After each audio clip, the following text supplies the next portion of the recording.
അങ്ങനെ Kochi cent Peter's Kumbalangi ദേവാലയത്തിലെ ലോക റെക്കോർഡ് നേടിയ 303 വിശുദ്ധരുടെ ആ ഒരു വേഷങ്ങൾ അണിഞ്ഞ് ദേവാലയത്തിലെത്തിയ ആ ഒരു സംഘം എൻ്റെ പിന്നിലുണ്ട്. എൻ്റെ കൂടെ ഇപ്പോൾ കുറച്ച് വിശുദ്ധരുണ്ട്. ഈ വിശുദ്ധരെ ആരൊക്കെയാണെന്നുള്ളത് നമുക്കൊന്ന് പരിചയപ്പെടാം. നമുക്കറിയുന്നതും അറിയാത്തതുമായ ഒരുപാട് വിശുദ്ധരുണ്ട്.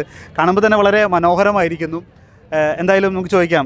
ഇത് ഇവിടുത്തെ കാറ്റസിൻ ടീച്ചറാണ്. കാറ്റസിൻ ടീച്ചർ തന്നെ ഒരു വിശുദ്ധയായിട്ട് വേഷമിട്ട് വന്നിരിക്കുകയാണ്. ടീച്ചറുടെ പേര് അനിത. ടീച്ചർ ഏത് വിശുദ്ധയാണ് ഇട്ടിരിക്കുന്നത്? Saint Hilda. ഹിൽഡ വിശുദ്ധയെക്കുറിച്ച് ഒന്ന് പറയൂ. വിശുദ്ധ ഇംഗ്ലണ്ടിൽ നസ്ട്രാംബി എന്ന സ്ഥലത്താണ് രാജകുടുംബത്തിൽ ജനിച്ചിട്ടുള്ളതാണ്. ഏതാണ് വിശുദ്ധ? അവർ ലേഡി ഓഫ് മേഴ്സി. അവർ lady of blessed Rani Maria. Saint Lucy. Saint Lucy. Saint Gertrude. Gertrude. Gertrude. Okay. Saint Susanna. Saint Susanna.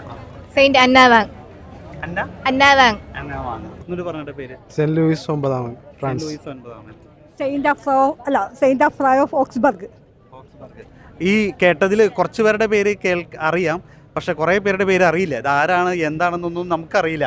എന്തായാലും ചോദിക്കാം. ചേച്ചി വളരെ വ്യത്യസ്തമായിട്ട് തോന്നി. കയ്യിലൊരു ഒരു കോലുണ്ട്, ഒപ്പം കുറച്ച് പുല്ലുണ്ട്, കൈ ഇങ്ങനെ കെട്ടിയിട്ടാണ് വന്നേക്കണം. ഇത്ര നേരം ഇത് തന്നെയായിരുന്നോ? ഇങ്ങനെ തന്നെയായിരുന്നു കുർബാന സമയം മുതൽ?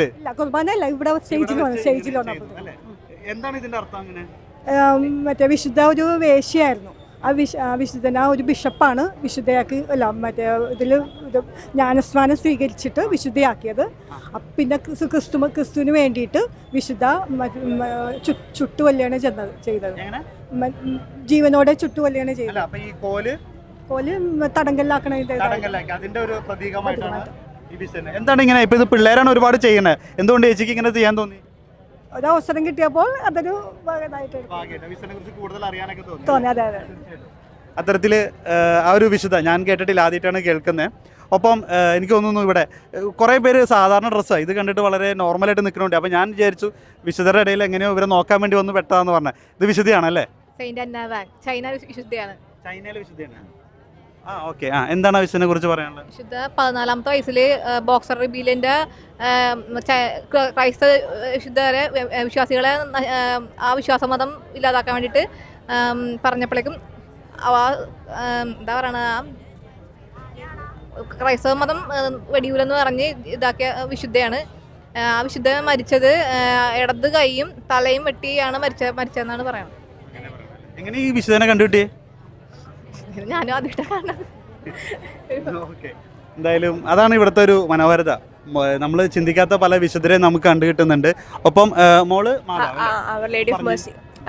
മനുഷ്യരുടെ ദുഃഖങ്ങളും ദുരിതങ്ങളും കണ്ടറിഞ്ഞ പരിശുദ്ധാത്മാവ്, പരിശുദ്ധ അമ്മ വിശുദ്ധ പീറ്റർ നോളസ്കോക്കും അവരുടെ കൂട്ടുകാർക്കും വേണ്ടി പ്രത്യക്ഷപ്പെട്ടു. അവർക്ക് ധൈര്യം കൈവരിക്കുകയും അവരുടെ വിഷമങ്ങളൊക്കെ മാറ്റിമറിക്കുകയും ചെയ്തു. അങ്ങനെ ദൈവത്തിൻ്റെ വേണ്ടി ത്യജിച്ച് മരിച്ച് അവർക്ക് അവർ ലേഡി ഓഫ് മേഴ്സി എന്ന് പറഞ്ഞ ഒരു സമൂഹം സൃഷ്ടിക്കപ്പെടുകയും അവർ സന്തോഷവും രക്ഷ കൈവരിക്കുകയും ചെയ്തതാണ്. ഇത് പരിശുദ്ധ അമ്മയാണ്. ഒപ്പം ഇവിടെ വിശുദ്ധ ലൂസി അല്ലേ? സൂസന്ന. ഓക്കെ. പഴയ അത് പറഞ്ഞു. 216 AD കാലഘട്ടത്തിലാണ് സൂസന്ന ജീവിച്ചത്. കഴുത്തറുത്ത് തന്നെയാണ് സൂസന്നയും കൊല്ലപ്പെട്ടത്. ഇതിൽ കോയിൻസിഡൻസ് ആയിട്ട് തോന്നുന്നു എൻ്റെ പേരും ടാനിയ സൂസൻ. എനിക്ക് കോയിൻസിഡൻസ് ആയിട്ട് കിട്ടിയതാണ്. എങ്കിൽ പോലും ഇവിടെ എല്ലാവർക്കും കിട്ടിയിട്ടില്ല, വളരെ കുറച്ച് ആൾക്കാർ കിട്ടിയിട്ട് എനിക്കും കിട്ടി.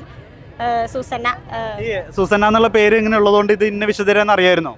അറിയായിരുന്നു, പക്ഷേ സൂസന്ന എന്ന് പറഞ്ഞ 2 വിശുദ്ധരുള്ളതുകൊണ്ട് പർട്ടിക്കുലർ എനിക്ക് എൻ്റെ തന്നെ വിശുദ്ധനെ കിട്ടി. പക്ഷേ 2 വിശുദ്ധരാരൊക്കെ സൂസന്ന? ഒരു Susan of Augustine, Susan of Martin എന്ന് പറഞ്ഞു. അപ്പൊ ഇയാൾക്ക് കിട്ടിയത് സൂസൻ ഓഫ് മാർട്ടിൻ. അതാണ് പേരിന്റെ വിശുദ്ധയായിരുന്നു അല്ലേ? 2 വിശുദ്ധയുണ്ട്. ടാനിയയിലും ഒരു വിശുദ്ധയുണ്ട്. ടാനിയ സൂസന്റെ ഫുൾ നെയിമിൽ ടാനിയ ഒരു വിശുദ്ധയുണ്ട്, സൂസന ഒരു വിശുദ്ധ. എന്താണ് ഈ വിശുദ്ധനെ കുറിച്ച് പറയാനുള്ളത്? ഈ വിശുദ്ധനെ പറ്റി പറയുകയാണെങ്കിൽ 17ാമത്തെ വയസ്സിൽ ഡയക്ലീഷ്യൻ്റെ കാലത്ത് കല്യാണാലോചന വന്നിട്ട്, രാജാവിൻ്റെ കാലത്ത് കല്യാണാലോചന വന്നിട്ട് തൻ്റെ ജീവിതം ദൈവത്തിന് വേണ്ടി മാറ്റിവെക്കാൻ വേണ്ടി കഴുത്തറത്ത് കൊല്ലാനും താൻ റെഡിയാണെന്ന് പറഞ്ഞ് മുന്നോട്ട് വന്നൊരു വിശുദ്ധയാണ്. പീസ് ആൻഡ് ഫെയ്ത്ത് ആണ് പുള്ളിക്കാരുടെ മാറ്റം. അത് പുള്ളിക്കാരെ എപ്പോഴും കൊണ്ടുനടക്കാൻ ആഗ്രഹിച്ച പ്രകൃതിയോടും ദിവ്യകാരുണ്യത്തോടും ആയിരുന്നു പുള്ളിക്കാരുടെ സ്നേഹം. അപ്പോൾ അതിൻ്റെ 2 പ്രതീകങ്ങളാണ്. ജെർത്രൂദ്. ജെട്രൂഡ്. ഓക്കെ, ഒന്ന് പറഞ്ഞേ, കേട്ടിട്ടുണ്ട് ജെട്രൂഡ്. പറഞ്ഞോ. എവിടെ നിന്നുള്ള വിശുദ്ധയാ? ഓക്കെ, പേര് മാത്രം അറിയാം. ഓക്കെ, പറഞ്ഞോ മോളെ. ലൂസിയ, ഞാൻ ആയിക്കോട്ടെ. കണ്ണ് കയ്യിലുണ്ട് അല്ലേ? കണ്ണ് ചുഴുന്നെടുത്താണ് മരിച്ചത്. പിന്നെ ചെവിയില് ഈയം ഉരുക്കി ഒഴിച്ചിട്ടുണ്ടായിരുന്നു. ചെവിയിൽ ഈയം ഉരുക്കി ഒഴിച്ചിട്ടുണ്ടായിരുന്നു. അപ്പം ബ്ലൈൻഡ്സിനുള്ള സെയിൻ്റ് ആയിട്ടാണ് വാഴ്ത്തപ്പെട്ടിരിക്കുന്നത്. പിന്നെ AD 283 ജനിച്ചത്. 20 വയസ്സിലപ്പം മരണപ്പെട്ടു. എന്തായാലും ഈ ഒരു ഞാനൊരു കാര്യം ചോദിച്ചോ, കോമൺ ആയിട്ട്. ഓക്കെ, ചേട്ടനോട് ചോദിച്ചില്ല. ഇത് ഏത് വിശുദ്ധൻ? Saint Louis. എന്താണ് ഫ്രാൻസ്. എന്താണ് വിശുദ്ധനെ കുറിച്ച് പറയാനുള്ളത്? ഒരു രാജാവായിരുന്നു അദ്ദേഹം. എനിക്ക് വളരെ ഇഷ്ടപ്പെട്ട ഒരു വിശുദ്ധനായതുകൊണ്ട് ഞാൻ ആ വേഷമാണ്. ഇതിനു മുമ്പ് അറിയായിരുന്നോ വിശുദ്ധനെ? വിശുദ്ധനെ അറിയായിരുന്നു. സെലക്ട് ചെയ്താണോ? സെലക്ട് ചെയ്തല്ല, ടീച്ചേഴ്സ് തന്നതാണ്. എനിക്ക് ഇഷ്ടപ്പെട്ടതുകൊണ്ട് ഞാൻ സെലക്ട് ചെയ്ത് എടുക്കുന്നത്. എന്താണ് അങ്ങനെ ഇഷ്ടപ്പെടാൻ കാരണം?